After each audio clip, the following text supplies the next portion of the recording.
KBS 1라디오 김성환의 시사야. 복잡한 정책부터 실물 경제와 투자까지 눈여겨봐야 할 경제 이슈 깊이 있게 살펴보는 시간입니다. 경제읽기 경향신문 박병률 경제부장 전화로 만나보겠습니다. 기자님 안녕하세요. 네, 안녕하세요. 네.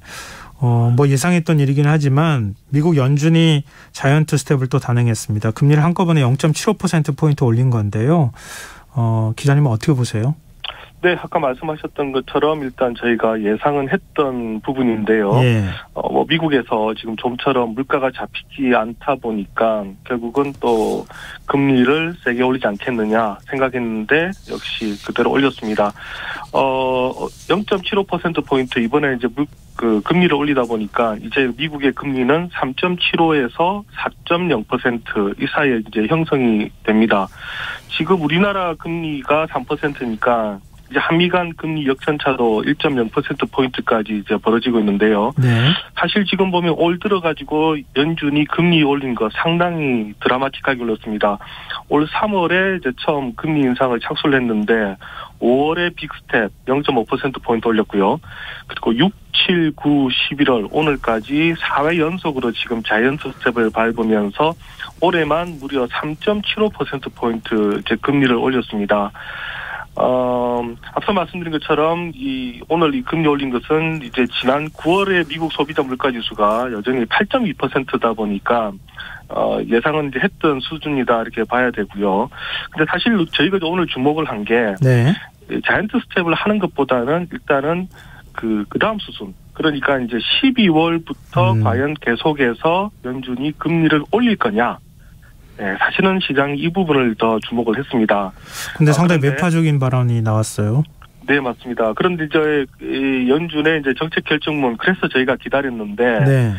보니까 인플레이션 즉 그 물가가 2%로 되돌릴 수 있을 만큼 이 목적을 달성하기 위해서 정책 금리 지속적으로 인상이 적절하다 이런 얘기를 했습니다. 네. 예, 말씀하셨던 것처럼 상당히 이제 매파적인 발언이었고요. 그러다 보니까 어제 뉴욕 증시는 또 큰 폭으로 떨어지기도 했습니다. 근데 걱정이 되는 게 지금 물가 상승률이 8%대잖아요. 네. 그게 2%대까지 떨어질 때까지 금리 올리겠다고 하는 건데 그럼 앞으로 더 얼마나 올릴 건가? 계속 이렇게 올린다는 겁니까? 그렇죠. 오늘 그래서 이제 저희가 파월의 입을 계속 지켜봤는데요. 예. 이런 얘기를 합니다. 연준이 적절한 금리 수준에 도달했다고 판단하기에는 아직 갈 길이 제법 멀다고 생각한다. 예, 이제 그러면서 근데 다만 이제 희망적인 것은 네. 이제 그 금리 인상 속도보다는 최종 금리 수준과 지속 기간이 중요하다. 이런 얘기를 했습니다. 네. 이 말은 무슨 말이냐면 지금처럼 0.75, 0.5 막 이렇게 급하게 이제 올리지 않고 이거보다는 이제 지속적으로 약간 속도를 늦추면서 올리겠다라는 뜻이고요. 네. 하지만 이제 그럼에도 불구하고 이 최종 금리 수준을 높은 수준에서 유지를 하고 또 지속 기간이 중요하기 때문에 지금처럼 고금리 상태가 상당 기간 갈 수 있다. 이는 이제 두 가지 면으로 봐야 될 것 같습니다. 이제 그러다 보니까 그렇다면 결국 제가 이제 궁금한 게 그럼 미국은 어디까지 금리를 올릴 것이냐? 네네. 예, 오늘 시장의 반응은 적어도 5%, 최고 5.5%까지 올릴 것 같다라고 했습니다. 지금 미국 금리가 4.0%니까 예. 앞으로 1.0%포인트에서 1.5%포인트 추가적으로 더 올린다는 얘기인데 예. 당장 다음 달에 또 이제 연준이 어떻게 결정할 거냐? 이런 속도라면 0.5%포인트 정도 또 올리지 않겠느냐. 최소한 빅스텝을 할 것으로 지금 예상을 하고 있습니다. 그 기간은 언제 기간 동안에 지금 이렇게까지 5.5까지 간다는 얘기예요? 네. 그러니까 이제 지금 외국계 지금 IB들은 그럼 어떻게 보고 있느냐. 이제 저희가 이렇게 한번 또 살펴보니까요. 예. 시티의 경우는 아마 올 12월에 연준이 0.5%포인트 올리고 내년 2월에 또 0.5%포인트 올리고 예. 내년 3월과 5월에는 0.25%포인트 올려서 그러면 내년 한 5월쯤에 5.5% 꼭지를 찍을 것이다. 이렇게 지금 예상을 하고 있거든요. 네. 그러면 지금 아까 말씀하신 것처럼 지금 대출금리도 되게 높고 한데 이게 내년 한 5월까지는 계속해서 금리가 인상이 될 거다. 이렇게 보는 게 현재로서는 합리적이지 않을까 싶습니다. 오늘 우리 금융시장 분위기는 어땠습니까? 네, 그나마 오늘 금융시장 처음 시작할 때 장이 열릴 때는 환율도 좀 출렁거렸고요. 코스피도 2,300을 내줬었는데 예. 그 뒤에 좀 많이 회복을 했습니다. 코스피의 경우는 전날 종가보다 7.7포인트 그러니까 0.33%밖에 안 떨어졌고요. 네. 그러면서 2,329를 지켰고 환율도 많이 떨어졌다가 최종적으로는 6.4원 오르는 수준에서 1,423원으로 일단 끝났습니다. 일단 우리 시장이 볼 때는 예측 가능한 범위 내에서 일단 결정이 이루어졌다라고 지금 보고 있는 것 같고요. 네. 그리고 사실 이제 그 전에 우리 지금 코스피라든가 환율 상태가 너무 많이 빠졌기 때문에 예. 그 영향을 상대적으로 좀 적게 받았습니다만 그럼에도 불구하고 오늘 그 이승원 한국은행 부총재의 이제 말을 보면 이 연준의 이 강력한 의지가 물가 안정에 대한 이 의지가 재확인이 됐기 때문에 네. 당분간 글로벌 금융시장의 높은 변동성 이어질 가능성이 크다. 이렇게 또 경고를 하기도 했습니다. 근데 이러는 데 있어서는 지금 환율이 굉장히 지금 우리 원화 가치가 많이 떨어진 상황이잖아요. 네. 외국인들 입장에서는 굉장히 저렴하게 싼 값에 지금 한국 주식을 살 수 있는 상황이 되는 것도 영향을 좀 미쳤을까요? 그렇죠. 오늘 실제로 보니까 지금 오늘 한은이 오늘 우리 주식시장 보니까 외국인들이 어제 오늘 지금 들어와서 지금 계속 사고 있거든요. 네. 상대적으로 지금 우리 원화 가치도 많이 떨어졌고 올 초부터 주식이 많이 떨어지다 보니까 좀 저렴해진 지금 그런 측면은 분명히 있는 것 같습니다. 네, 어찌됐든 지금 연준은 한 번 더 지금 이번에 자이언트 스텝 밟고 또 한 번 지금 금리 인상을 할 수 있는 기회가 12월에 있잖아요. 연준이. 네. 근데 우리 한국은행은 이번 11월에 회의하는 게 이게 끝 아닙니까? 네, 이제 24일 이제 마지막 우리 지금 금통위가 지금 기다리고 있는데요. 예.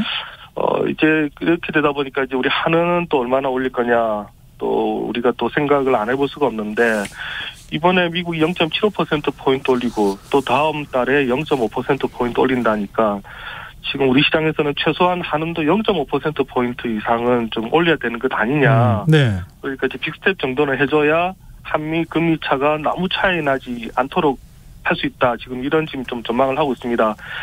근데 이게 지금 쉽지가 않은 게 또 우리 한은이 0.5%포인트를 올리면 지금 우리나라의 가장 큰 약점은 바로 이제 부채거든요. 네. 가계 부채가 GDP 대비 지금 100% 또 기업 부채도 보니까 지금 GDP 대비 100%인데 이렇게 되면 당장 지금 우리는 정부 차원의 문제가 아니라 가계랑 기업이 바로 충격을 받습니다. 네. 이게 바로 미국과 가장 다른 점이고요. 미국처럼 지금 같이 금리를 올릴 수가 없는데 이러다 보니까 하는 이제 일각에서도 이 0.5%포인트 올리는 것은 조금 무리다. 0.25%포인트 정도만 올리고 가자. 지금 이런 목소리도 좀 커집니다.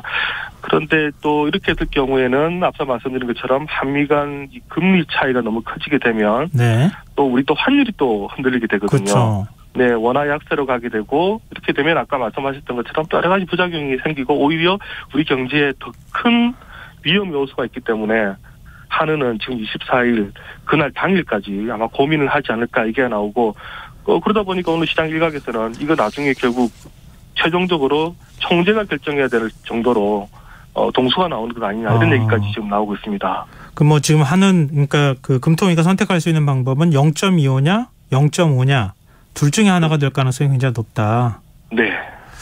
어찌됐든 올려야 되는 상황인 것만은 분명한 것 같고요. 그렇습니다. 그런데 이런 가운데 지금 북한의 도발이 계속되고 있는 상황이거든요. 이 한반도 리스크가 지금 한국 금융시장을 흔들 가능성은 없을까요?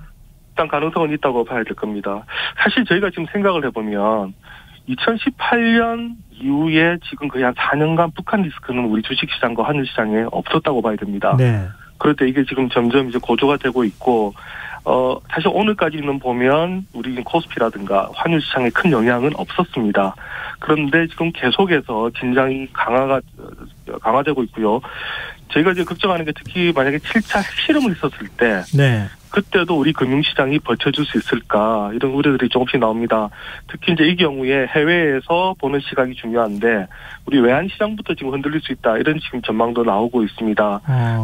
현재까지는 지금 우리 지금 금융시장도 북한의 이런 크고 작은 도발에 대해서는 어느 정도 체력이 비축돼 있고 또 학습 효과가 있다라고 봅니다만 그러나 상황이 악화되어서 북한이 핵실험을 한다든가 혹은 또 어떤 좋지 못한 상황이 한반도에서 벌어지게 되면 일단 일단 그 증시라든가 그리고 환율 시장 단기간으로는 출렁일 수밖에 없다라는 부분 저희가 일단 부인하기는 힘들 것 같습니다. 과거 북핵 실험이나 한반도에 리스크가 발생했을 때 네. 증시라든가 아니면 금융시장은 어떻게 움직였습니까?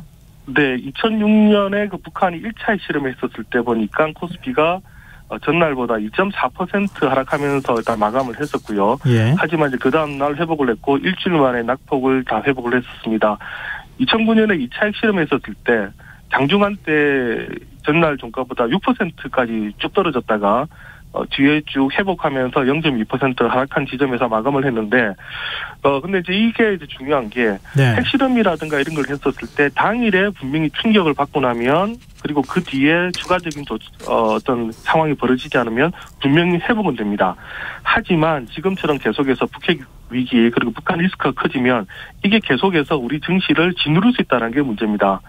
계량적으로는 보기 힘듭니다만 이렇게 되면 우리 증시가 지금 반등을 하는데 상당히 힘들어지거든요. 네. 지금 가뜩이나 대외 환경이 좋지 않은 상황에서 조그만 소식도 지금 악재가 되고 있는데 여기에 계속 지정학적 리스크가 커지게 되면 계속해서 우리 그 증시가 힘을 낼 수가 없는 그런 상황이 되고요. 이게 바로 이른바 코리안 디스카운트가 됩니다. 그러니까 지금까지는 우리가 코리아 디스카운트 없이 주식시장이 버텨왔는데 이게 누적이 되면서 활기를 잃게 하는 부분, 이게 가장 큰 우려가 될 수 있다라고 말씀드릴 수 있을 것 같습니다. 그럼 우리 금융당국은 어떻게 대처해야 됩니까?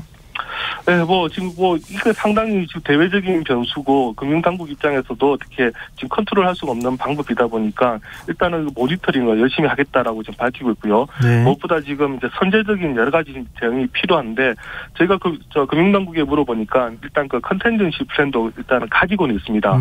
주식시장이 일정 부분 이하 떨어진다든가 환율이 크게 움직일 때 개입을 하겠다라는 건데요. 전체적으로는 어쨌든 지금 대외 환경이라든가 또 북한 리스크 이것들이 일단은 깔끔하게 좀 해결이 돼야 우리 금융당국도 힘을 쓸 수 있는 그런 부분이라고 봐야 될 것 같습니다. 네, 알겠습니다. 오늘 말씀 고맙습니다. 네, 감사합니다. 네, 경제일기 지금까지 경향신문 박병률 경제부장이었습니다. KBS 1라디오 김성환의 시사야 1부 순서는 여기서 마무리하겠습니다. 이어지는 2부에서는 사건 사고 뉴스 등을 살펴보는 밤참 뉴스가 마련돼 있고요. 오늘은 이태원 참사로 인한 불안감, 트라우마를 극복하기 위해선 어떻게 해야 하는지 알아보는 특별한 시간도 준비되어 있습니다.